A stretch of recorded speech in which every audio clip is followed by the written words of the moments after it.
Hi guys, welcome to the session on XAT decision making. I believe you've by this time you would have at least done some cursory effort and looked up into what this topic is all about.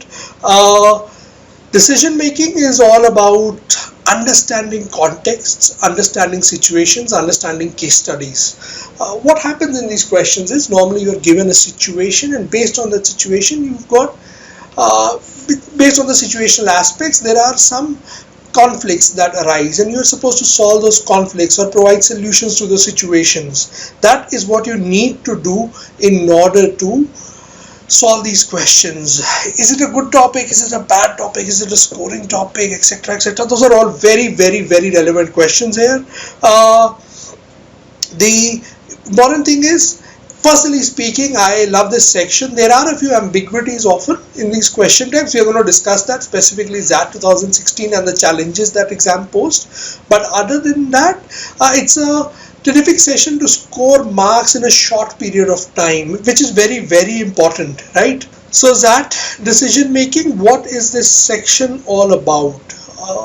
This section consists of various kinds of questions. If we have a look into the question types, right, there are these 4-5 major question types that appear in the exam.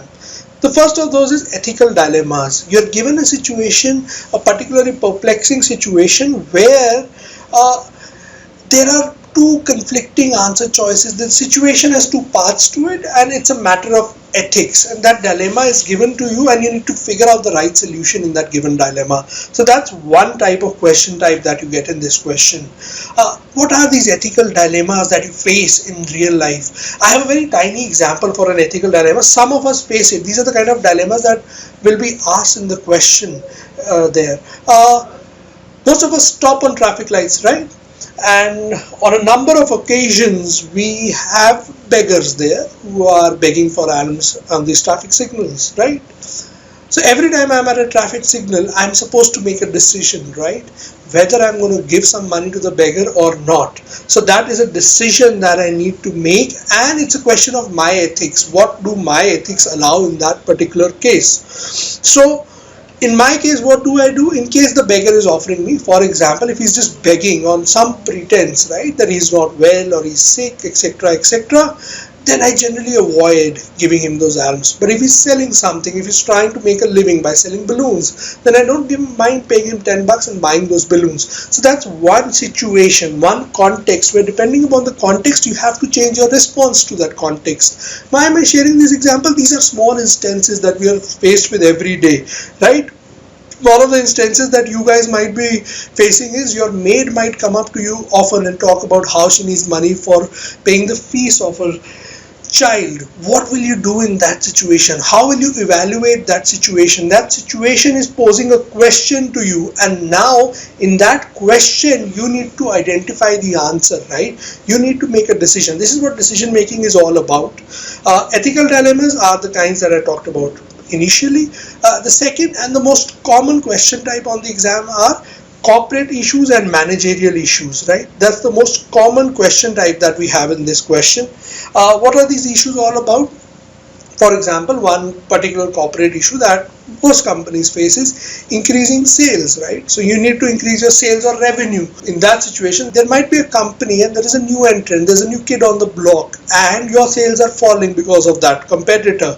How are you going to solve that situation? Or another very common question type, which is often there on the exam, are HR related issues. There's almost a question every year which is based on the basic aspects of HR management, wherein a particular employee is not performing well. Or one very common example, a particular employee has given a fake degree. He submitted a fake degree while applying for the job. What do you do in this case when someone gives you a fake degree and he takes up job with you? See, remember, it's decision making. There are no concepts here. So I'll be very outright with you. I'll be outrightly blunt with you here. There are no concepts. It's an understanding of the topic and the approach you need to make for these answers. The approach that you need to take, that is what is vital here. So for example, I'm giving you an example context. You guys type in your answers. So you have this guy who's brilliant in the office, who does very good work, who is very, very efficient. He's always on time. He is punctual with his tasks. He's a top performing employee. Unfortunately, this top performing employee submitted a fake engineering degree at the time of applying for the job. You are the HR manager in the company and you found out that this particular situation exists. What are you going to do in this situation? How are you going to resolve this situation? Okay, sure, internal controls should be strengthened. See, internal controls should be strengthened, fair enough. Those internal controls were there. That is how I found out. Immediately fire him. Chandan, you need to come up with the answer options here. So we are doing a subjective case. We'll just do a couple of these and then we'll move on to the objective questions. Fire him, ask him for a similar degree and employ him after he gets the degree. We'll negotiate with him to know the reasons for the fake degree. Okay, so we've got various actions here, right? We've got various approaches here.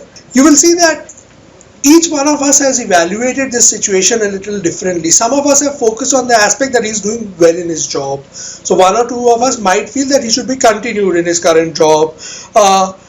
Some of you might think that he should be fired immediately. So there are these extreme cases here.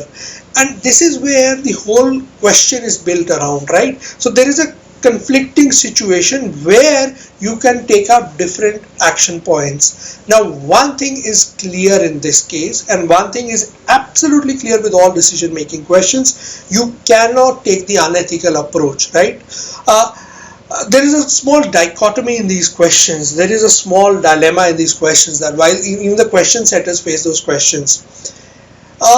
Let's look at it honestly. What happens honestly in the real world? In the real world, practical decisions are taken by organizations. On a lot of those occasions, the companies do not care for the individuals involved. They just take those decisions. They take those bitter pills to swallow, right?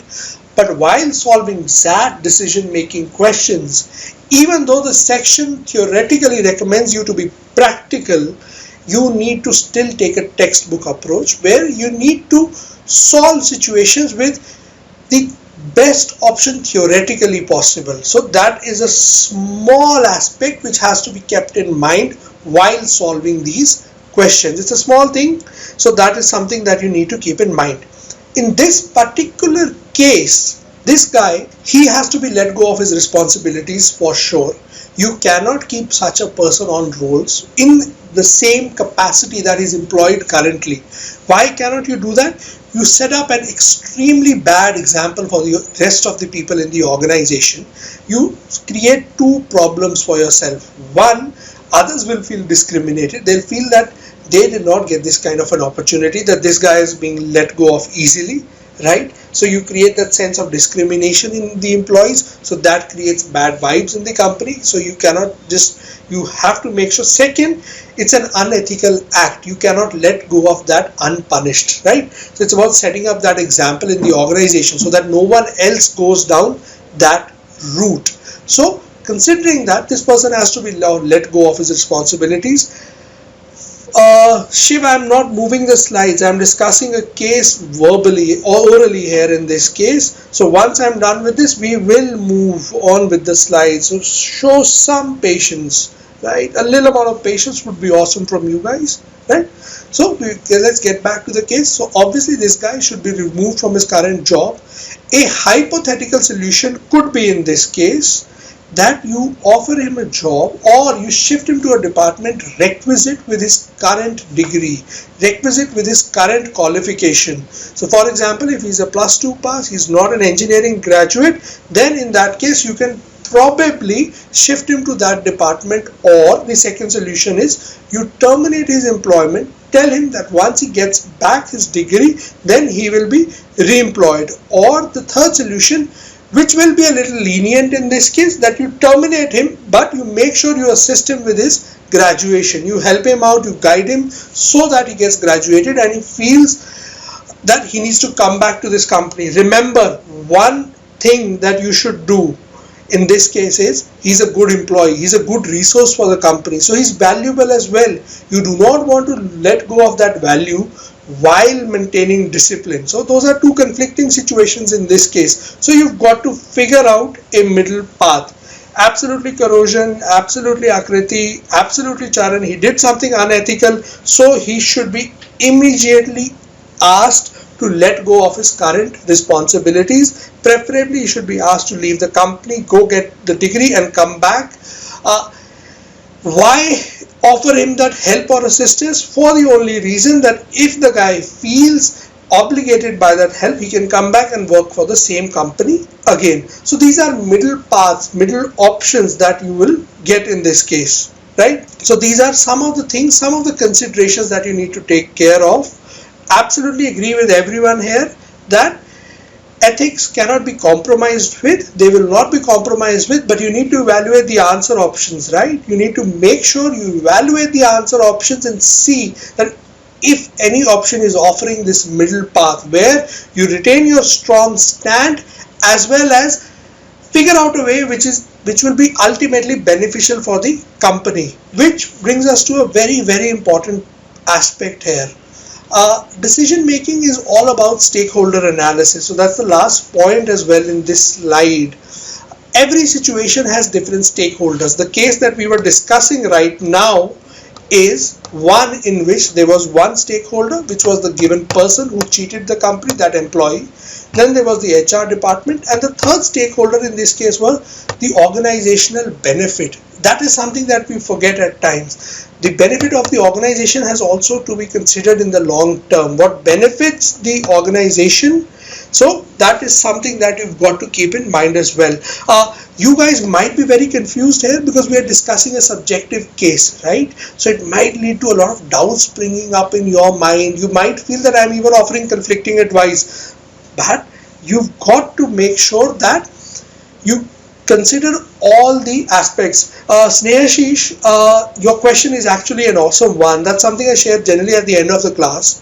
I always say this, that technically speaking, decision-making questions are, we think that we should adopt a very strong stand or an ethical stand, but on a number of occasions, going by the answer key shared previously by XAT and XLRI, middle paths are accepted, diplomacy is accepted. The unethical middle path, the unethical diplomatic answer choice will never be the answer, right? So that cannot be there. But something which benefits the organization or gives benefit to all parties can always be considered as the correct answer.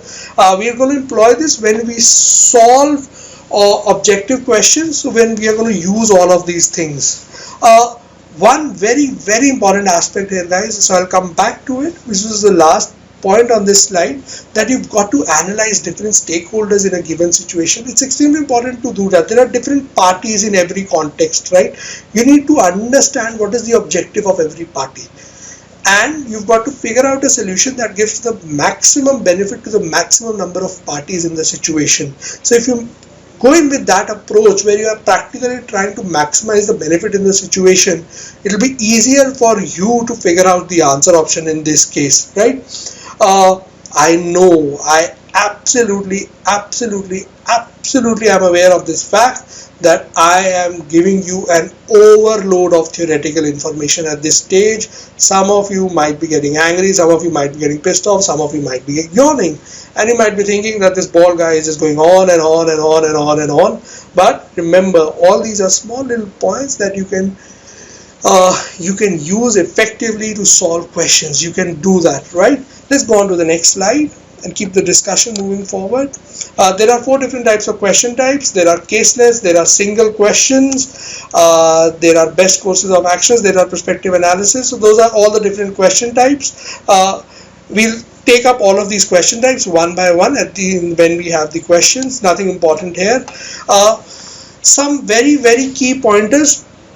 Guys, I'll be extremely brief in the next 5 minutes because I want to switch over to the questions. That's where the real discussion is going to happen, right? So let's quickly go through the next 4 slides so that we can reach the questions.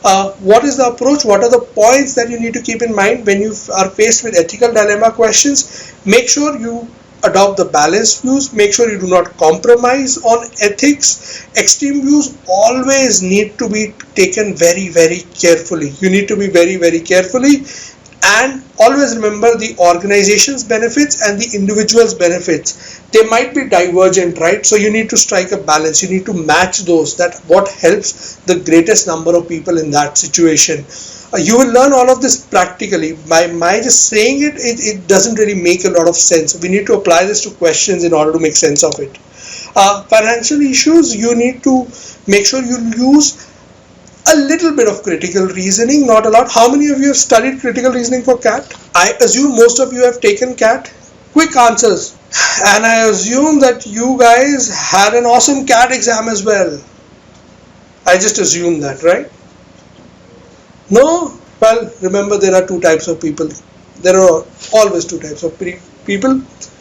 One are pre-CAT people. These are people who study before taking the CAT exam. And the second kind are post-CAT. These are people who start to study once they've taken CAT. They realize that there's not much hope with CAT. Let's start studying for XAT. I don't know which category you are, pre-CAT or post-CAT. You can decide that on your own. But those are the two kinds of people that I know. Both post and pre. Awesome. Ramesh, thumbs up for that. You've got some energy. Keep studying. So guys, for financial issues, you can use a little bit of critical reasoning, a little bit of evaluation, where you can evaluate what are the facts, what is the conclusion that is being reached, what are the assumptions being made to reach that conclusion. Do go back and read a little bit of critical reasoning in this case, right? Jashanjit, is that question for me? The second aspect, I don't know, Jashanji, that depends upon the evaluators. They decide what percentile to give to me. I accept whatever they do with glee. Remember the context, and you've got to stay within those contexts for financial issues. There are some very, very basic things that you need to understand, right?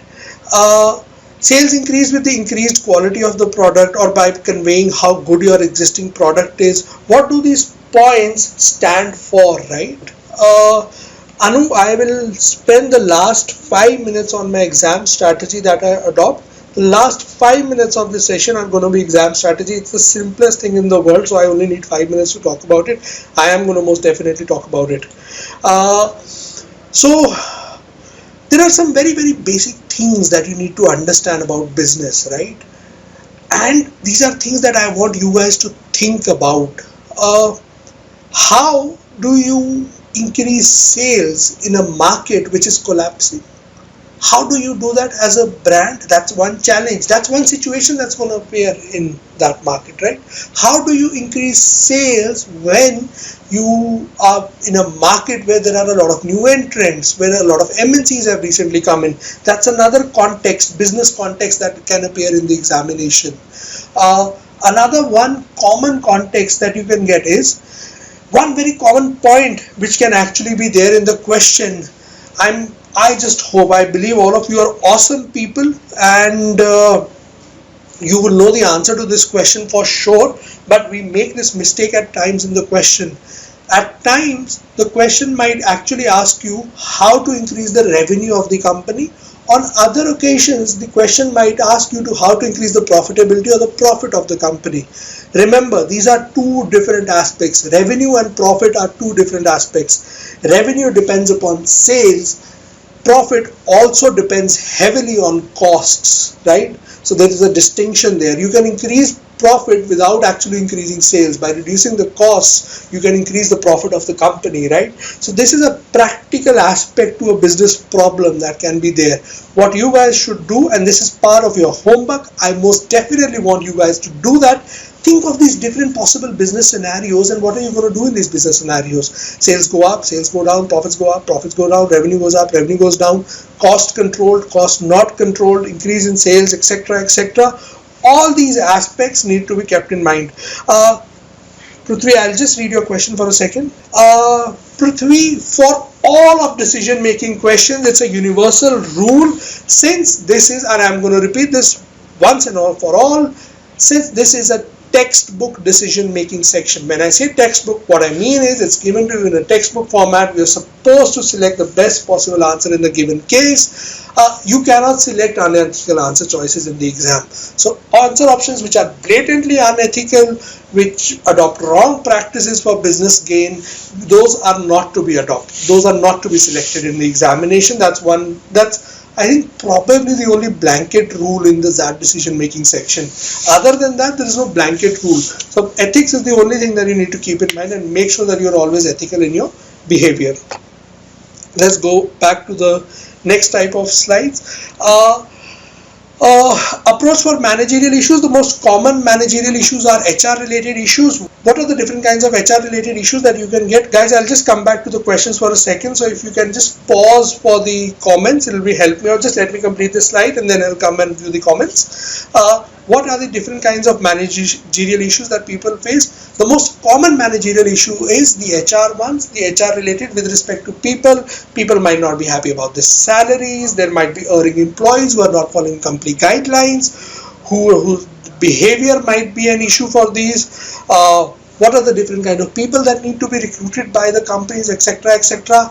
I will give a small little hint here. Just read up about different kinds of HR practices, policies, and what are the kind of issues that HR managers face, right? Just do a quick Google search, major HR issues and their solutions. That should help you out. That should help you form a little bit of perspective on HR related issues. What that will do is, since you'll have a little bit of understanding of how to solve HR related issues, if you get a similar circumstance, if you get, see, the broad framework remains the same, right? There are the HR issues, then the names of people might change, the situations might change, but the core principles that operate behind these questions remain the same. Since the core principles remain the same, if you explore those principles, if you understand HR, then you'll be in a better position to answer those questions. So this is a little bit of homework for you guys. Guys, there is this site GOOGLE. You can go type in major HR issues, their solutions. It's, I think, a 30-second job. You can do that easily, right? Put in a little bit of effort. Get off your lazy bums. Fine, I am reading Krishna's question now. In case of two sensible choices, which option should be selected? Ethically more correct or economically more feasible one? Honestly speaking, Krishna, going by the questions that have appeared in XAT previously, and this is based on experience, I've seen almost all the questions in all the different years that have appeared. The one good thing about them is that generally you won't be in this situation where you have to choose between the ethical and the economical answer choice. Those are very close to each other. Okay? So what happens is there would be an ethical option, and there is another aspect to it. Yeah. If I close my eyes for a second and think about it, either an answer option can be ethical or it cannot be ethical. I don't think so. There is a middle path there generally, right? So the unethical options get ruled out at first. That's your first stage of selection. So in case an answer option is unethical in nature, so you leave it out. Now if you've got two ethical answer choices, right? You are only left with ethical answer choices, and one of them makes more economic sense. We've arrived at an answer. Ethical plus economics is better than ethical alone. So that's a simple way of analyzing this given situation. So very hard to come up with cases just like that in the air. I'll be very honest with you. So what we'll do is, once we solve the questions, if we come across such a thing, we are gonna take it up for sure. Right. One important thing, guys, is you get a lot of these decision-making questions in XAT, which are very lengthy in nature. Last year, the good thing was the longer ones were actually also not that long. So generally, if you get long cases, what you should do is make sure you scribble out the important points side by side. Treat it as an RC. The amazing thing about decision-making questions is they do not take the same amount of time as RCs do. RCs are a killer, right? They take so much time. You have to go back, keep reading the same lines again to understand it. Decision-making, you face no such problems. You easily understand the given context directly, right? So make sure you scribble some points for caselets, and you manage your time very, very wisely. Time management is the key in decision making. Actually, I compare decision making section to the GK section. There is a small parallel here. Decision making section, for all the content that they have, they might have lengthy prompts, question prompts in them. They're still pretty easy to read. So that means in terms of time, they take slightly lesser amount of time than the tough XAT RCs that you are going to encounter. So if you can use your time very, very wisely in the given case, you should be able to score well in the exam. Cutoffs and all, we do it right at the end, right? We do it right at the end. XAT has a complicated scheme for negative marking. GK does not have negative marks. So guys, what we come now to is are the actual questions, right? We'll be taking up XAT 2000. YJ, if you have to leave at 6:25, I really can't do much about it, right? I can't stop you from leaving. In this part, we take up some questions, right? So let's solve some questions. I won't be able to break the flow. You can always watch the session later. So the question prompt is on 2 slides. I'll give you 2 slides where you go through the question, read. I'll give you like 30 seconds to read the first slide, then the next slide. Make sure you make quick notes.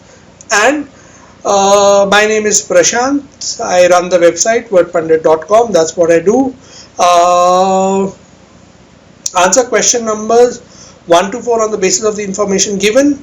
30 seconds, read the first paragraph. As soon as you've read the first paragraph, just type in a yes, I will shift to the next slide. Let's do this quickly. Let's get some momentum in. Let's solve questions quickly. I hope everyone has read the first slide. Great. So I'm shifting to the second slide. Yes, Afsal, I'm the same guy. Great. Then let's shift to question number 1. I hope you guys have analyzed the case well. Yes, Pranay, this is a previous year question. We'll be taking up previous year questions in this exercise here today. Guys, quickly the answer for this question. I think these are 2015 questions. Which of the following actions would adversely affect both NPP and Mr. Loyal the most? We've got some conflicting answers here. So let me explain the case to you here. What was the case in this case? There's a person, his son has done a grievous wrong. So since his son has done something wrong, his political career is at stake and the given political party is under the pressure to take some action. It's a confusing situation. If this guy leaves, he's an important leader, it hurts the party.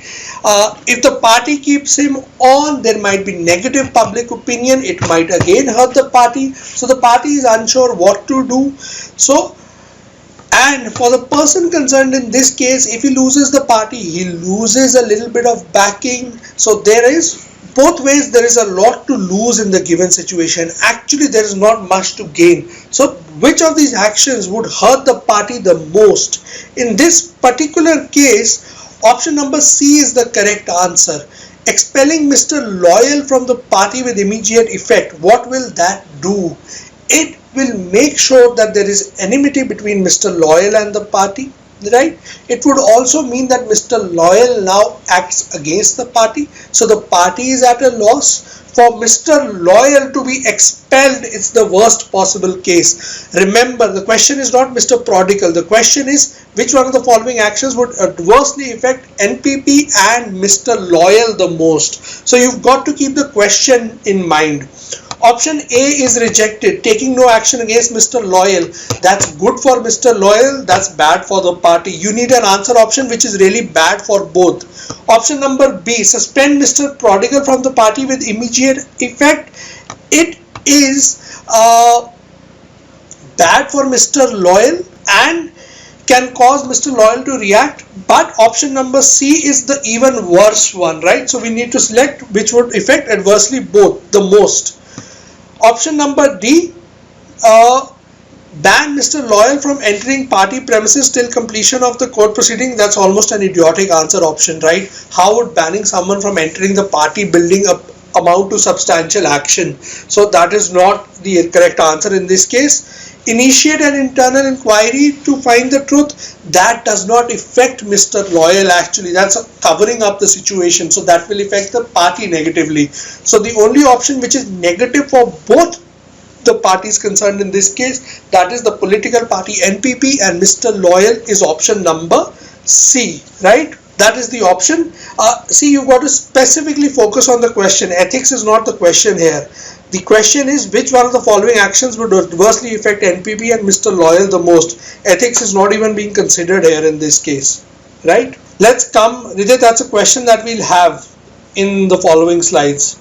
Let's hold our horses for a second. So now we've got the next question. Quickly solve it and come up with the answers. Remember, again, the trick in this case is the word the least. Which one of the following suggestions would harm the party the least? So you've got to pick an answer option.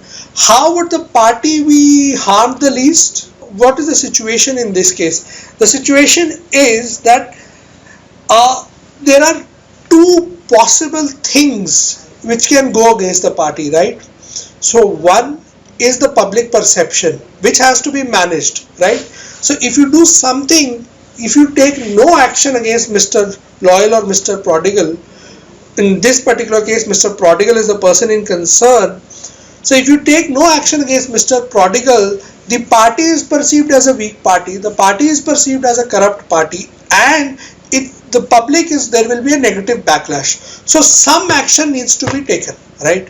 Now the degree of that action is the most important thing in this case. You initiate an internal inquiry to find the truth. Is that sufficient action for that public perception, or you suspend Mr. Prodigal from the party with immediate effect but announce that he will be taken back if the court declares him innocent?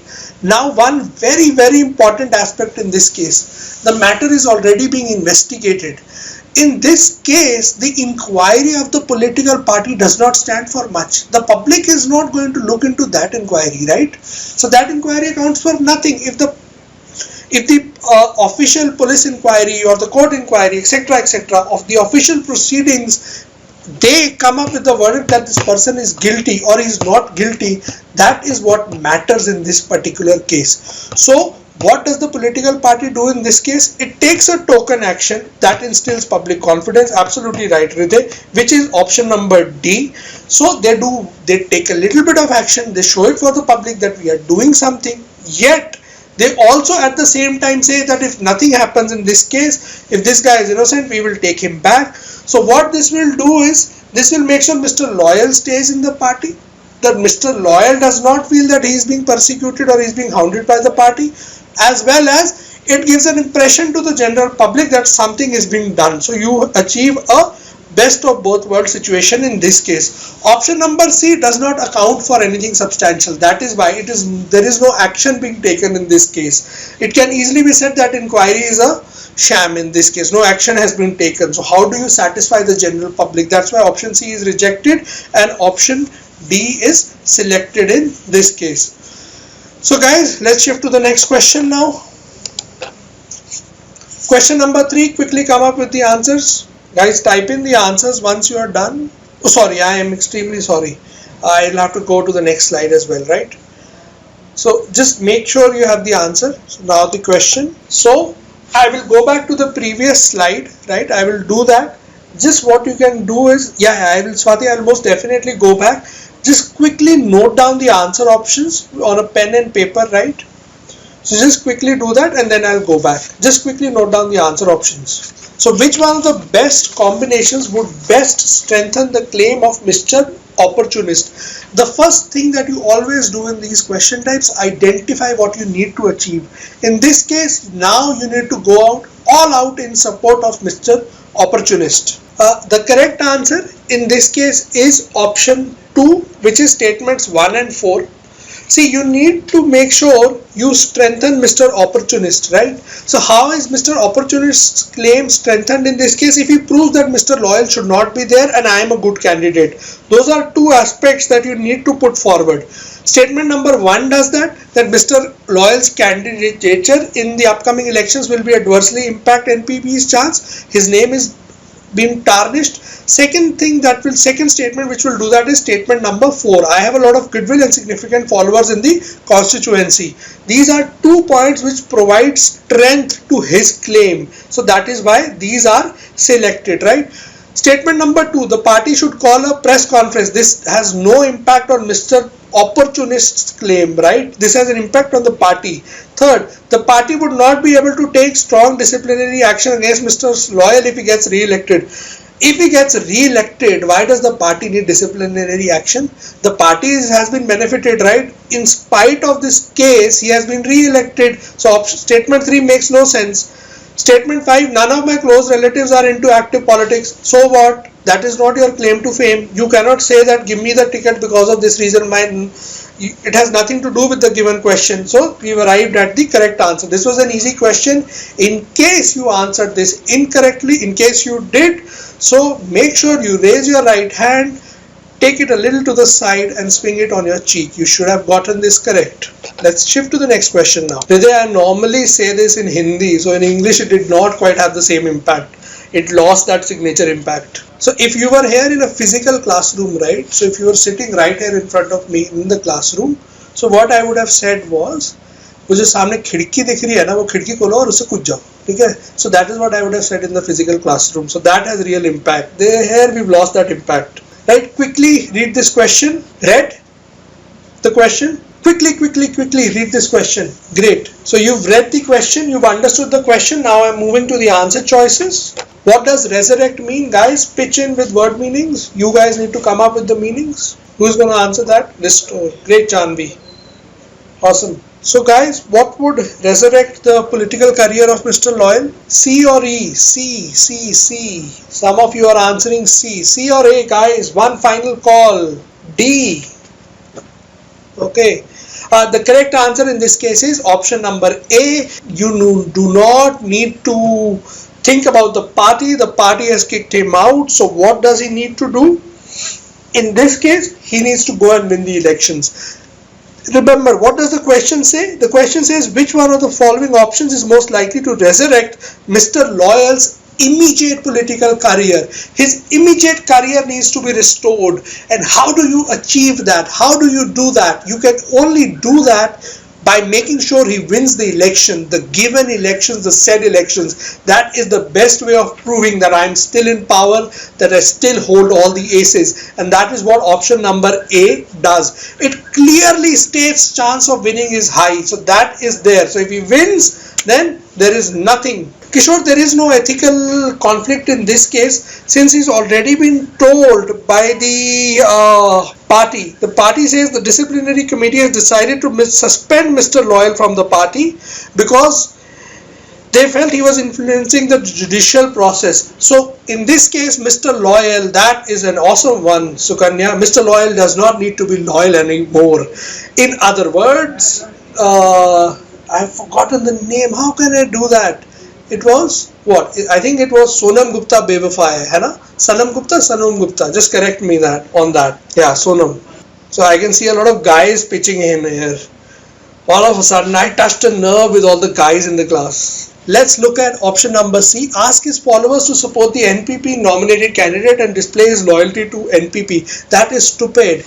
What he's doing is he's digging his own grave. There is no concern of ethics in this case. He's been expelled from the party, from a party from which he's been suspended. He's been removed. Why would he support that party? There is no question of ethics in this case. Yeah, he's already been let go. So it's the same way of saying, so if you think of a parallel, you've been fired by a company, will you go and say buy the products of that company? You will never do that, right? You've been let go of that company, you are never going to talk good about that company. So C has no role to play in his political resurrection. Great guys, so we've completed the first set of questions. Yeah, this was one of the easiest questions, Prithvi. I think let me put it this way, you might buy the product of those companies, but you're not going to talk good about the people in that company, the same people who fired you. If your boss fired you, trust me, you're never going to say your boss is a good guy. So 99% of the cases, that is not going to happen, right? No, Ishan, this is just a 1.5 hour session. I will quickly wrap up. We'll increase the speed. Let's not worry too much about the time. Great guys, so we've got the next set in place. Quickly go through this and then we go to the questions. Great guys, so I'm shifting to the question. Yes, Shagun, these are past year questions. This is the next slide. Quickly read through this. So here is the question. Initially the email distracted Dipangshu, but he decided to focus on the job. Which of the following options might explain his best his decision to do so. There is only one reason. In case he does not perform, he lands up in further troubles. So the only way out for him in this case is option number E. Awesome. It is a ridiculously easy question. Great. So you guys are experts in decision making now. Question 6. Quickly, guys. I'll just stay on the second for 5 more seconds and then I'll shift to the next one. Great, guys. Select the answer option. Which is the most important aspect in this case from the given question? So before we select A, D, E, D and E are similar options, right? We'll look at them in the end. Which is the most important thing in this case from the question? In this case, it's pretty clear that Mr. Patel has not given him adequate hearing in this case. Mr. Patel is angry. It's going to be tough to convince Mr. Patel in this case. He might not be able to convince Mr. Patel and change his mind. Option 1 is based on the assumption that he's going to highlight the initiatives he has taken, but at the same time start applying for other jobs. So that means he's not really sure, right? What can he do? So what is it that he needs to do? He has an alternate offer. The best thing for him right now is to take up another job, because in this current job he is going to be in trouble. So that leaves us with option D and E. Option D says accept the offer only if the startup gives a salary hike, else keep prospecting. Effectively, option D means that if they do not give the hike, he refuses the job, which means he continues to stay in trouble. Option E, on the other hand, says accept the offer with a request to give him a 10% salary hike. So in case he gets a 10% salary hike, in this case, he gets a benefit. Otherwise, he has accepted the job. So actually something has happened. Shiv, you said we can't make any assumptions, right? Which assumptions are you talking about? If you're talking about option D, right? So accept the offer only if the startup gives a salary hike. Not sure, right? There is no surety. With option number C, he has no job. He has to accept another job. He cannot let go of that situation. He needs to keep one job at least. So if he's leaving this organization, he needs to accept the startup offer. He's not going to give up both at the same time. Look at it this way. His situation practically, the HR manager has a really terrible impression of him. He did not listen to him.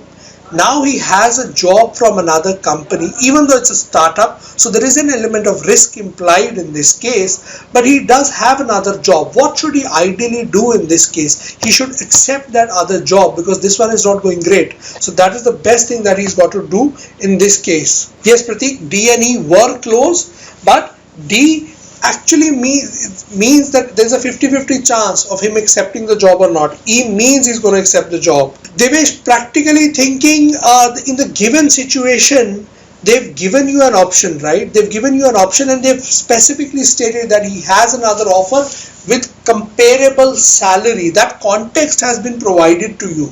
So in this case, assuming that things are not going well for him, he's been put on notice. Remember, when he says that he's going to continuously monitor him, he's putting him on notice. It's not monitoring. He's been put on notice. He's been told if you don't improve, you leave in 3 months. It's not that he's coming and patting his back or he's motivating him to do better. So he is giving him a stern warning. He has to, in this case, accept the other option. No, option number E says he has accepted the offer and he has also given a request. So in case the request is not accepted, fine, the offer is anyways done, right? So he has done. Right, let's move on here. Absolutely right, Ishan. Thanks for reminding me. Next question, guys, quickly. Great, guys, I'm shifting over the questions. These are the 5 courses of action. I'm just moving to the next slide and I'll come back. Just note down this question. Which one of the following is the best sequence of actions for resolving the problem?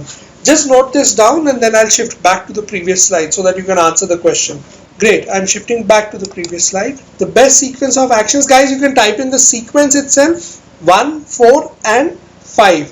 1, he talks to Mr. John about Dipangshu and conveys to him that losing a bright employee would cost the organization dearly.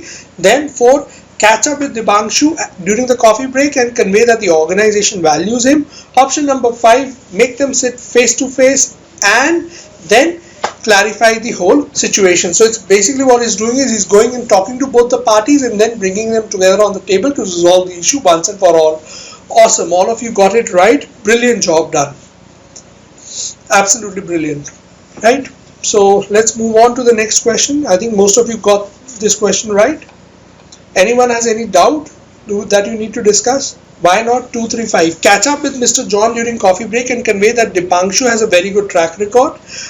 Between 1 and 2, if you can think very, very carefully, 1 solves our purpose, right? He talks to about Dipangshu and conveys him that losing a bright employee would cost the organization dearly.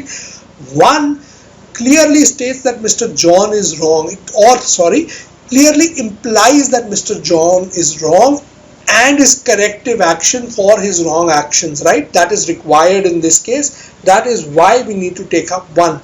Remember, 1 in the case of Mr. John, he got it wrong, so he needs to be corrected, he needs to be set right. It's not about being senior or junior. If you're doing something wrong, that has to be pointed out, and that is what is being done in this case. The correct option is option number D, 1, 4 and 5. That is the sequence in this case, right? So you catch up with both the people and then you bring them to the table and you discuss the problem. Great. We've got 2 more questions here and then we are going to come on to the general strategy and all. So quickly go through this. As soon as you're done, just keep typing in done so that I can move on. I'm just going back for Anuja. Anuja, quickly read this. Read this now. Guys, so we'll have the first question. We have 2 questions for this.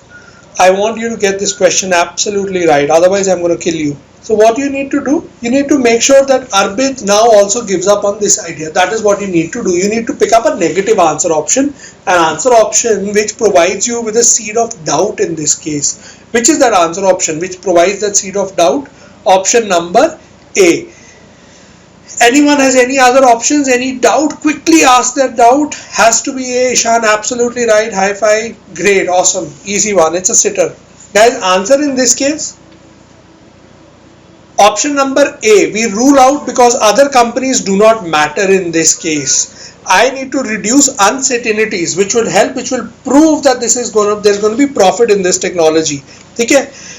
Option number B does not prove. It says that if the technology succeeds, what happens if it fails? So we do not know that. So option number B is rejected. Option number C reduces uncertainty. It directly says that studies indicate the success rate of 85%.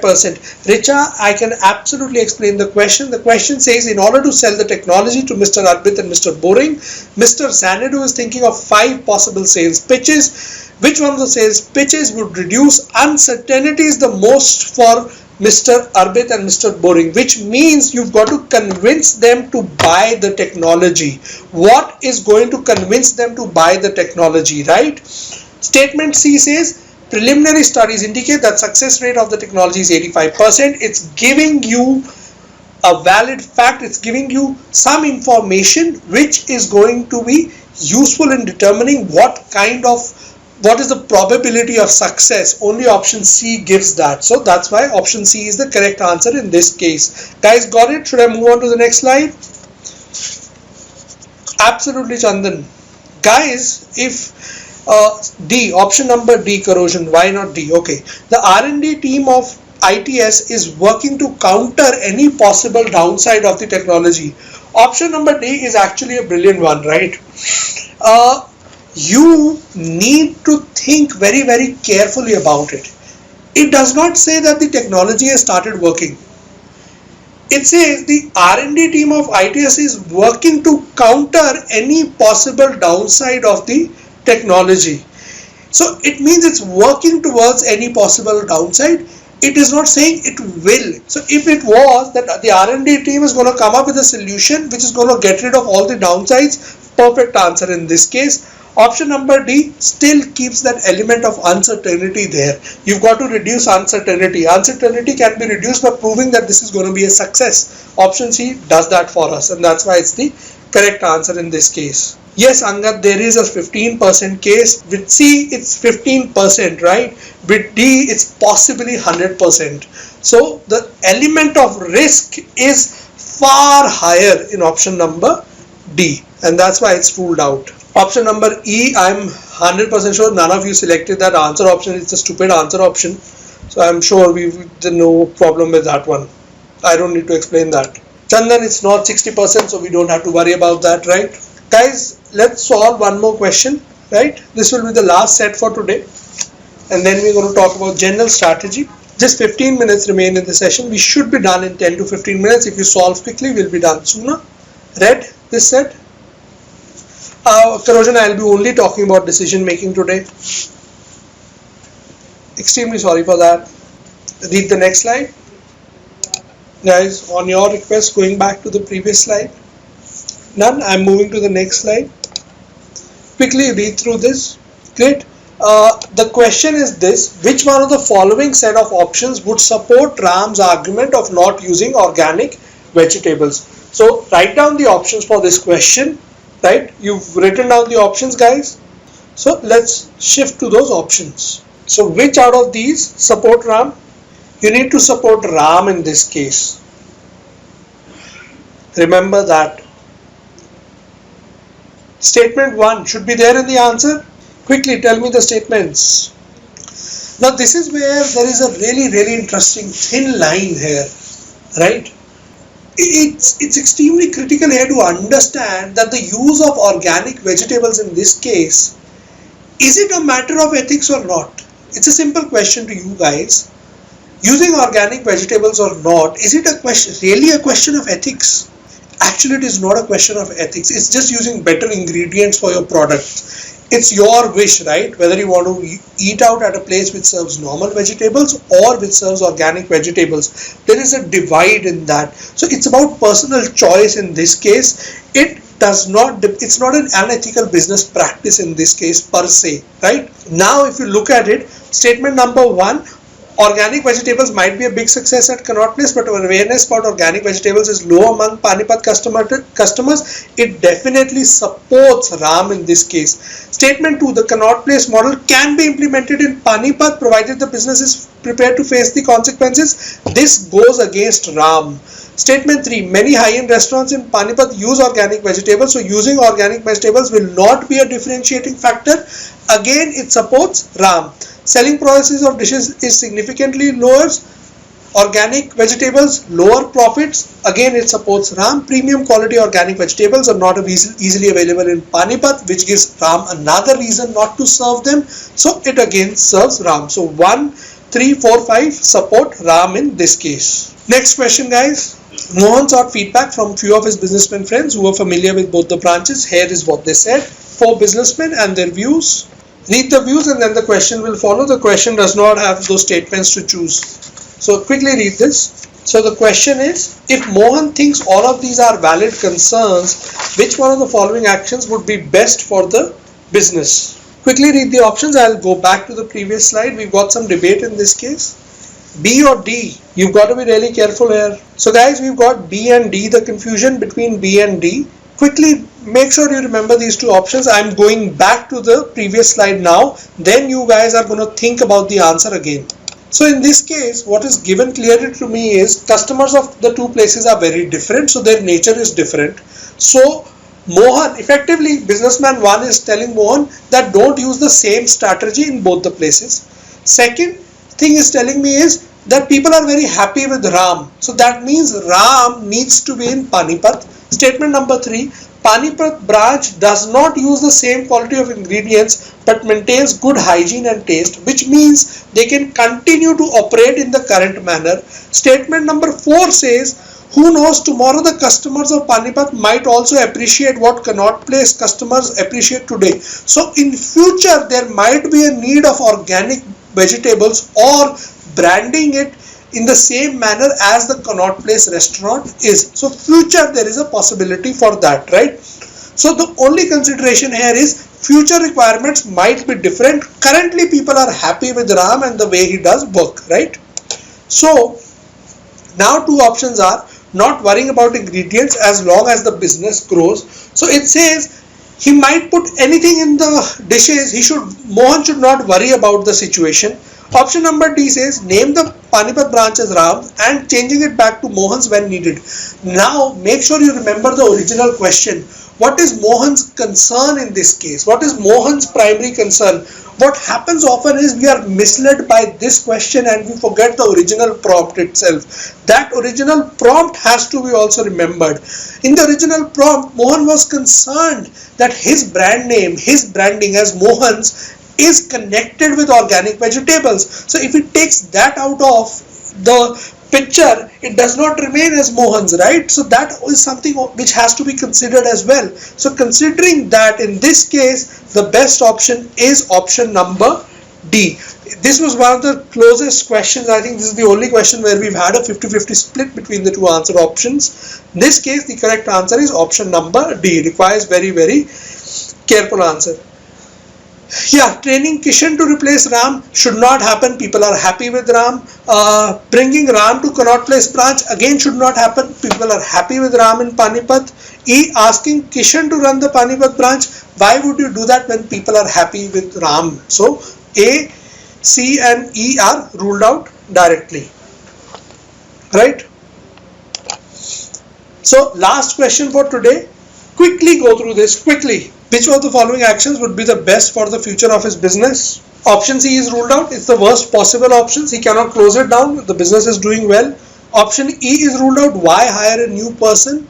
He's not going to hire a new person. He's going to, probably that new person might bring in new problems of his own. So that leaves us with options number A, B and D. Creating awareness campaign for organic vegetables in Panipat. Why would he do that? He's already accepting it in the question that compromising on the quality of the ingredients was not a good idea in the first place. So people already, that's implied. He doesn't need to go and create awareness. He needs to go and set his restaurant right. So that leaves us with B and D. Option number D, the problem with option number D is if he sends Kishan to Panipat, Kishan will again be miserable in Panipat. He does not want to be in Panipat. So the only option which is left with Mohan is that he has to look after the Panipat branch himself and restore the brand's pride and quality. That is something that he needs to do, right? So guys, that finishes the given set of questions, right? Angad, what is the question about? In this case, what is the question all about? Afzal and Chandan, you could wait. Sorry, Chandan, you can wait for a little while. Ayush as well. I'm going to talk about the strategy in about 2 minutes from now, right? Which one of the actions would be the best for the future course of his business? Remember, creating awareness about organic vegetables is good for organic vegetables. Is it good for his business? What is the question context here? The question context is, I'll just go back to the previous slide to point it out, right? So I'll finally use the marker as well. Mohan realized that compromising on the quality of the ingredients was not a good idea. So guys, now you know why I don't use the pencil, right? I get it all haywire. So Mohan, the problem with Mohan was that he realized it's not a good idea to compromise on the quality of ingredients at Panipat. What does that imply? He should have used organic vegetables in the first place. Why should he think that he should use organic vegetables in Panipat? He should only think of that if there is awareness for organic vegetables in Panipat. So that doesn't change the situation, right? In this case. So that is why option number A is not the correct answer, right? No such assumptions, Kishore. You should never assume things, right? So what is it that you need to do in general? In decision making, it's about taking the right decisions at the right time. You need to make sure that you are practical, but at the same time, you need to make sure that you are ethical as well. And the most important thing is that you've got to balance out everyone. I think one thing that we have learned from this set of 12 questions is these are questions from an actual paper from the same year. I think it's XAT 2015. So these questions are from the same year, and you can clearly see that there are sufficient number of easy questions for you guys, and these can be solved in a short period of time. All you need to do is keep yourself mentally glued on. At that point of time, your awareness should be there that what is the question asking. The biggest problem with decision making questions is we are often misled by the questions, or while solving the questions there is a lot of additional information, we forget about the initial prompt. So make sure you are clear with all those aspects and you should be good to go in these questions, right? It is, Anu, it's actually an easy question. So it should not be a huge problem. Pratik, you should solve as many as possible. Varun, in last year's paper, I saw last year's that 2016 paper, and that's a good point that you brought up. In last year's paper, there were about 3 questions which were very, very dicey, which actually did not have a correct answer. So they were very close to call, extremely tough in the given time pressure. So ideally, what your approach should be to solve some questions from all sets in decision making.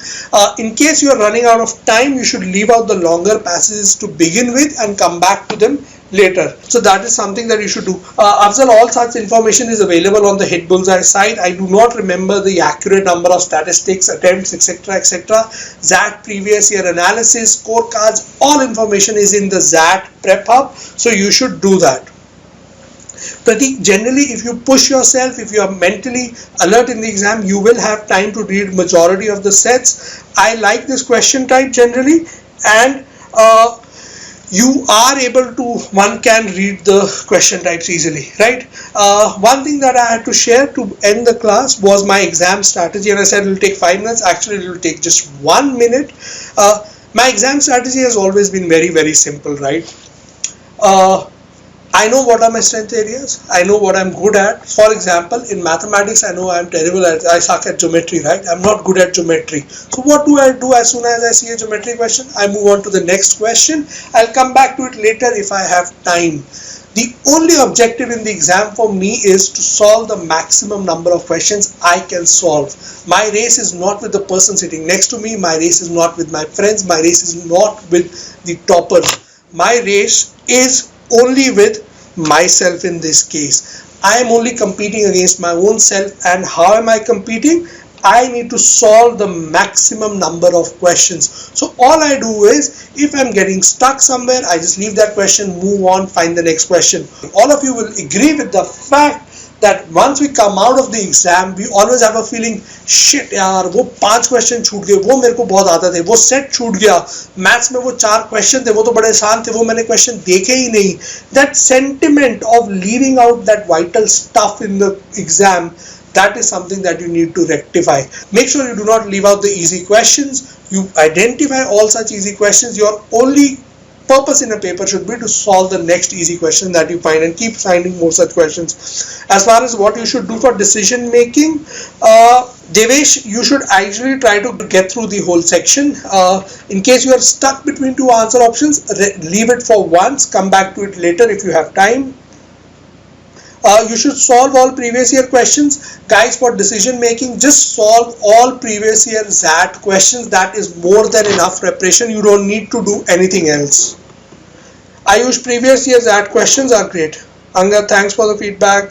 Prithvi, you should never care about the difficulty levels of the exam. That's just stuff that complicates matter in your head. All you need to think all you need to identify are the questions that you can solve. Difficult or easy does not matter. It's relative for everyone. Akash, that depends on you. Ideally, I think it's a section that can be solved. All keeping out the LR questions from decision making, you can solve the LR question in the decision making questions in about 30 minutes. So that should be enough time to solve all DM questions. LR questions would be logical reasoning questions. XAT has done this previously where they asked LR questions with English. So those were logical reasoning sets. Richa, for quant, you should revise all the concepts as well as previous year questions. Guys, for cutoffs, I am extremely sorry, but I cannot recall any figures as of now. It will be great if you can refer to the Hitbullseye website. That has all the information for cutoffs, marks, attempts, etc., etc. All the information is given, right? Patil, that is definitely a question. Sadly, that question is there. That question cannot be addressed. There are ambiguities. For example, in XAT 2016, there were 2 or 3, I think 3 questions which were very ambiguous in nature, could not be answered. So you have to leave those out. Yeah, Krishna, those are the same questions. Corrosion sequence of attempting, you should solve according to your own strengths. That is how you should go about it. Shiv, tips for DI, I'm not sure I'm the right person for that. You should work on solving some difficult level DI questions, but not a DI faculty, so I'll leave that question. Anu, I generally find XAT to be a little tougher than CAT, but again, that's relative, does not matter. The only thing that matters is that you've got to solve the maximum number of questions in the given time limit. That is all that you need to do. Angad, they should be filled side by side. Absolutely no way you should leave them for the end. I've seen people cry in the exam hall because they've not been able to fill their answers. Never ever do that. Richa, for cutoffs and all, please refer to the Hitbullseye website for facts, figures. That will be great. So guys, that brings us to an end for today's session. Awesome being with you guys. I hope you had a good time with the Fat Bald Guy. Happy learning. Make sure you have an awesome exam. Stay cool, stay calm, and a very, very happy new year to you guys as well. Bye bye. Signing out now.